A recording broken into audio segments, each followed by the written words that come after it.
టీడీపీలో చాలా చోట్ల నేతల మధ్య సఖ్యత లేకపోయినా చంద్రబాబు పవన్ రిలేషన్ అంతా సర్దుకుపోయేలా చేస్తోంది.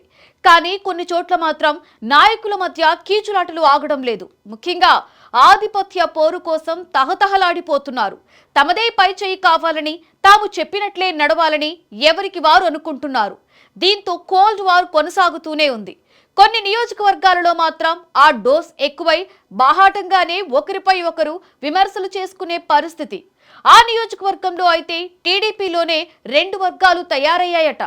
అక్కడ ఇద్దరు నేతల మధ్య ఆధిపత్య పోరు క్యాడర్కు ఇబ్బందిగా మారిందట. ఇంతకు ఏదా నియోజకవర్గం, ఎవరా నేతలు?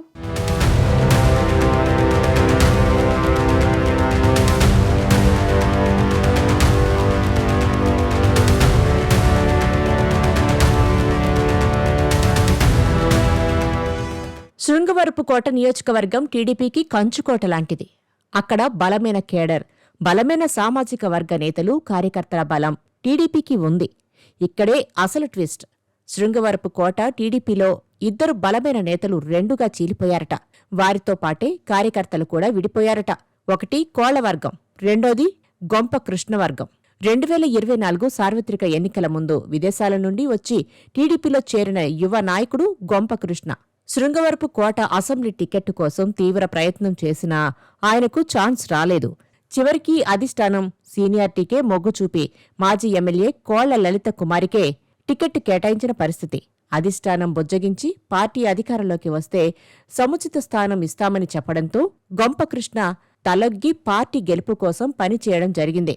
టీడీపీ జాతీయ ప్రధాన కార్యదర్శి లోకేష్కి ఆప్తుడిగా గుర్తింపు పొందారు కృష్ణ. అలాగే విశాఖ ఎంపీ భరత్కి సన్నిహితులు, విద్యాధికుడు, బలమైన నాయకుడు కూడా. అలాగే ఆర్థికంగా, సామాజికంగా పేరున్న నాయకుడు గొంపకృష్ణ.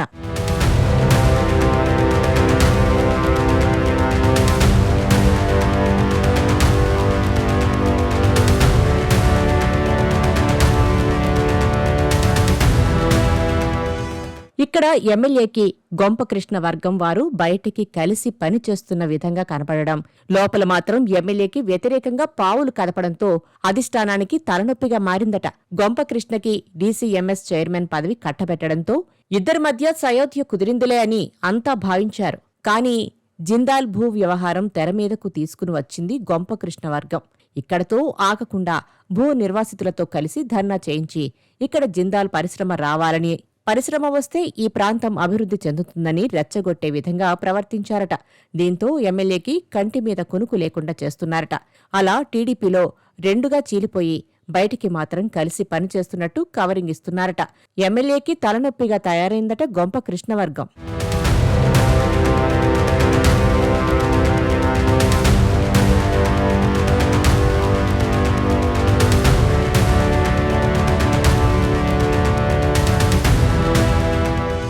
సహజంగా అధికార పార్టీ అంటే ఆధిపత్య పోరు, విభేదాలు పెద్దగా కనిపించవు.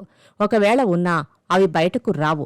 పార్టీ పెద్దలు బుజ్జగింపులతోనో ఇంకో రకంగానో సర్దుకుపోతుంటారు. అయితే అందుకు భిన్నంగా ఉంది శృంగవరపుకోట నియోజకవర్గం పరిస్థితి. అక్కడ అధికార పార్టీలో విభేదాలు రోజురోజుకు రచ్చకెక్కుతున్నాయి. పైకి కనిపించేది వేరు, అంతర్గతంగా జరుగుతున్నది వేరు అన్నట్లుగా పరిస్థితి తయారైంది. పొత్తులతో చాలా చోట్ల టికెట్లు కోల్పోయారు ఆయా నేతలు. అన్ని చోట్ల కోల్డ్ వార్ ఉన్నా బయటపడడం లేదు. చంద్రబాబు కూడా చాలా చోట్ల సామాజిక సమీకరణాలు, బలాబలాలను పరిగణలోకి తీసుకుని టికెట్లు ఇచ్చారు. గొంపకృష్ణ కూడా సామాజికంగా, ఆర్థికంగా బలవంతుడైనా ఆయనకు అవకాశం రాలేదు. సేవా కార్యక్రమాలతో ప్రజల్లో మంచి పేరు తెచ్చుకున్న గొంపకృష్ణ కంటే కూడా నియోజకవర్గంలో ముందు నుంచి పాతుకుపోయిన కోళ్ల లలితను నమ్మారు చంద్రబాబు. ఆమైతే గెలుపు ఈజీ అవుతుందని టికెట్ ఇచ్చారు. అప్పటి నుంచి గొంపకృష్ణ వర్గం లోపల రగిలిపోతోంది.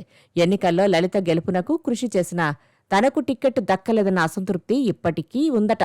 గత ఏడాదిగా లలిత వర్గాన్ని ఇబ్బందులు పెడుతూనే ఉన్నారట.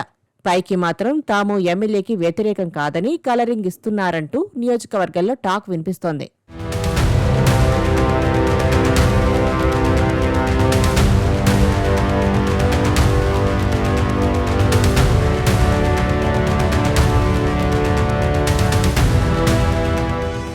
రాజకీయాల్లో విభేదాలు సహజం. ఒక నియోజకవర్గంలో ఒకరికంటే ఎక్కువ మంది టికెట్ కోసం పోటీ పడినప్పుడు ఖచ్చితంగా ఇలాంటివి ఉంటాయి. అయితే ఆ విభేదాలు ముదిరి పాకాన పడకముందే చంద్రబాబు సర్ది చెప్పాలని అంటున్నారు. లేదంటే ఇక్కడ టీడీపీలో విభేదాలు వైసీపీకి అడ్వాంటేజ్ అయ్యే ప్రమాదముందని అంటున్నారు. మరి శృంగవరపు కోట టీడీపీలో వర్గ విభేదాలకు అడ్డుకట్ట పడేది ఎప్పుడు అన్నది కాలమే తేల్చాలి.